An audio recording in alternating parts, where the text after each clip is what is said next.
some noise for the richest man in the world.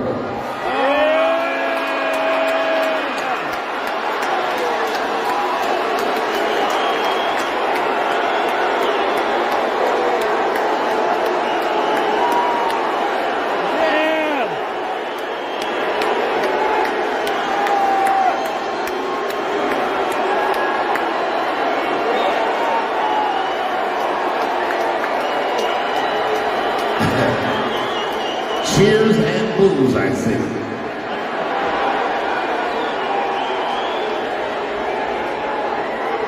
Elon. Hey, Dave.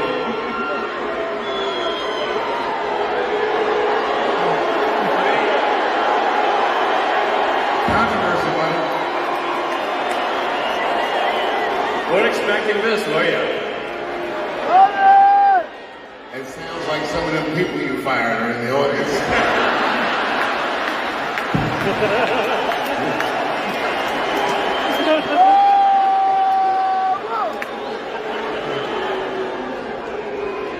Hey, wait a minute.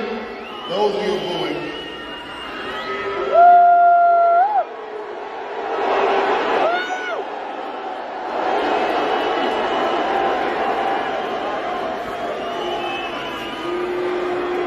Tough road ahead, like sounds like.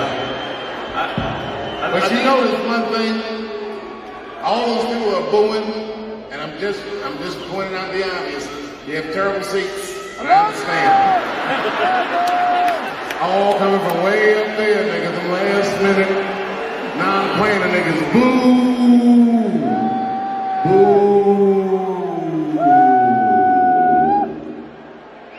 boo. Listen.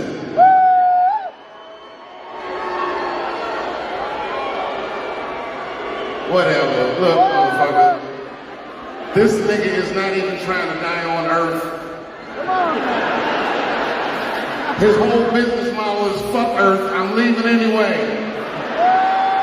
Do all you want. Take me with you, nigga. I'm going to Mars. Whatever kind of pussy they got up there, that's what we'll be doing. Anti-gravity titty bars. Follow your dreams, bitch, and the money just flow all over the room.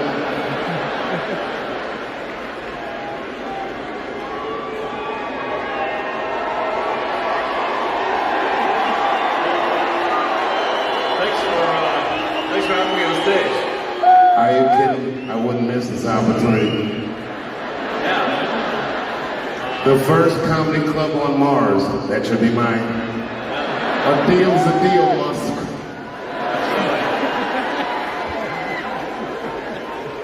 So, yeah. You niggas can move if you want. This nigga gave me a jetpack last Christmas. Fly right past your house, nigga. Move these nuts and you'll fly on my jetpack. That's how we like to chill. We do ball and shit.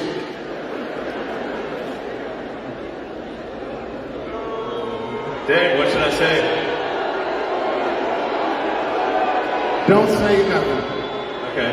It'll only spoil the moment. Do you hear that sound, Elon? That's the sound of pending civil unrest. I can't wait to see which store you decimate next, motherfucker. You shut the fuck up with your moves. There's something better than you can do. Booing is not the best thing you can do. I know we're told Twitter isn't real life, but sometimes Twitter is real life. This is Twitter's new owner, chief troll, and principal spreader of right-wing propaganda, Elon Musk, getting booed on stage at a Dave Chappelle comedy show. And of course, like any thin-skinned narcissist, Elon took to Twitter to explain away the booing, writing, "Technically it was 90% cheers and 10% boos, except during quiet periods, but still that's a lot of boos, which is a first for me in real life, frequent on Twitter. It's almost as if I've offended San Francisco's unhinged leftist, but nah." First of all, the sentence, "technically it was 90% cheers," may actually be the most pathetic sentence I've ever heard in my life. But beyond that, one small problem. I'm not exactly sure that Dave Chappelle is known for his rabid fan base of unhinged leftists. Chappelle himself will be the first to tell you that he's been mired in controversy for years over his jokes and commentary about the trans community. There may actually not be a more well-known comedian who's more mired in controversy with leftists than Dave Chappelle. So to suggest that his audience is just crawling with social justice warriors is, wishful thinking on Elon's part. What's telling too about his tweet in response to the booing is when he said that there's a first for him in real life. And this is a recurring theme, where powerful people, like Donald Trump for example, insist on insulating themselves from critics, and instead they live in this bubble where they're free from any and all criticism.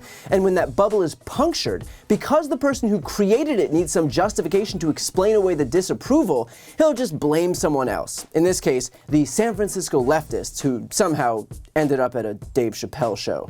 And it shouldn't be a surprise that a guy who traffics almost exclusively in conspiracy theories now needs to debut another conspiracy theory to explain away his poor reception. Why? Because the reality that people simply don't like him is too difficult for him to handle, which is a pretty apt metaphor for all conspiracy theories and why people who can't accept reality insist on clinging to them. And of course there are those carrying water for the guy with the most disingenuous defenses possible, like, of course, the New York Times, which published a story with this lead. Elon Musk has tweeted about political topics regularly since taking over Twitter, often belittling some liberal causes, but what he stands for remains largely unclear. Yeah, largely unclear. Right, let's go through some of the things that he said lately, like when he tweeted, "The woke mind virus is either defeated or nothing else matters," or "My pronouns are prosecute Fauci," or when he said he would vote for Ron DeSantis for president, or when he reinstated a bunch of neo-Nazis and white supremacists onto Twitter, or when he literally said, "I recommend voting for a Republican Congress." But yeah, where he lies on the political spectrum is truly one of life's greatest mysteries. Here's the thing, what's beyond clear is that Elon is extremely thin-skinned. And so because of that, he's opted to surround himself with people who validate him. And what better way to get that validation than to pet a bunch of desperate right-wingers with the usual bromides and platitudes of "My pronouns are prosecute Fauci" and "The libs have woke mind virus." Does this guy believe the bullshit he's spewing? Maybe, maybe not. The point is that Elon just wants to be liked. And so if there is a way to be liked by pandering to a bunch of people who are so not discerning that they will flock to you the minute you make fun of a trans person, then that is not surprising that that's precisely what he's gonna do. Elon just wants adoring fans, and so he landed on the easiest, least discerning marks possible to be able to get exactly that. And look, there are people out there who are gonna say, well, Elon's done more for climate than most people. And there is truth to that statement, and that statement is also why I kept my own mouth shut for so long when Elon was just beginning his descent down the right-wing rabbit hole. His contributions to society with mainstreaming an EV company, in my opinion, were greater than the obnoxiousness of his character. But when you've got a guy who comes out now and overtly calls for the election of Republicans, which is the only major political party in an industrialized nation in the world that doesn't recognize the threat posed by climate change, then good luck convincing me that that guy actually gives a shit about climate. If he's willing to put his own ego and desperation to be liked above the future of the planet, then he is not a climate champion, he's an Elon champion. So hopefully getting showered with booze at a Dave Chappelle show will knock some sense into Elon, but what's more likely is that he retreats further down his right-wing rabbit hole and seeks even more validation from people who will stroke his ego to the extent that he's looking for. Because at the end of the day, Elon's public persona has devolved into finding vehicles to feed that fragile ego and nothing more. Before you go, if you enjoyed this video and want to see more, please make sure to subscribe to my channel. You can click the thumbnail right here on this screen. And if you want to support my work even further, the best way is to subscribe to my podcast, No Lie with Brian Tyler Cohen. There you can check out my interviews with major players in the world of politics, including President Biden, Vice President Kamala Harris, Pete Buttigieg, Elizabeth Warren, Katie Porter, Jamie Raskin, and so many more. Plus other interviews that live exclusively on the podcast. That link is also right here on this screen, or just search No Lie with Brian Tyler Cohen wherever you listen to podcasts.